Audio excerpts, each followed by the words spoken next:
Rutare ni kamwe mu duce tw'akarere ka Gicumbi, kakaba kitaruye cyane umuhanda wa kaburimbo werekeza Ibyumba. Duhagurutse i Kigali twerekeza nerekeza i Rutare, ahari umusezero w'abami n'abagabekazi b'u Rwanda. Rutare ni irimbi ry'abami n'abagabekazi b'u Rwanda. Mu mvugo iboneye, aho bashyinguraga abami cyangwa batabarizaga abami ntago bavuga irimbi, bavuga umusezero. Ubwo Rutare ni umusezero w'abami n'abagabekazi b'u Rwanda.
Ngeze ni ku cyambu cya Mutara. Uyu muhanda mureba ukomeza ujya kuri Muhazi, ari nawo ushamikiyeho umuhanda ugira Rutare. Aha mubona tugeze ni mu mpinga ya Rutare, ahari imisezero y'abami. Nk'uko mubibona rero, iri riba ni ry'umwami Kigeli wa kane Rwabugiri, ho habashije kubakirwa, nubwo imiko yahabaga yarangaga imisezero y'abami itakiriho kubera bimaze imyaka kuva mu 1930 hari asaga na 34 cyangwa na 30, nibwo hano batangiye amateka avuga ko ariho hatangiye gutabarizwa abami. Urumva ko ibyo biti by'imiko byari bihateye kugeza uyu munsi byaba bitajyari, kubera ko abaturage murabona ko bagiye bahahinga bahakoresha. Ariko iri riba ry'umwami Kigeli wa kane Rwabugiri ryo riracyahari, babashije kuhabungabunga barahubakira. Aha mpagaze ni ku iriba ry'umwami Kigeli wa kane Rwabugiri. Ukomeje imbere nubwo ho hatabashije kubakirwa, hatabarijwe umugabekazi Nyirayuhi wa gatanu Kanjogera. Bavuga ko aha hose hari hakikijwe n'imiko. Imiko niyo yarangaga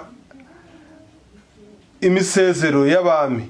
Aho batabarizaga abami hose hari imiko. Aho i Rutare rero niho hari iriba, niho hari imisezero y'abami. Ngaha rero aho bita Rutare, ngaho batabarizaga abami, niho bavuga ko nubwo abari bo babonetse, ariko aha Rutare bavuga ko hatabarije abami n'abagabekazi benshi b'u Rwanda. Murakoze rero.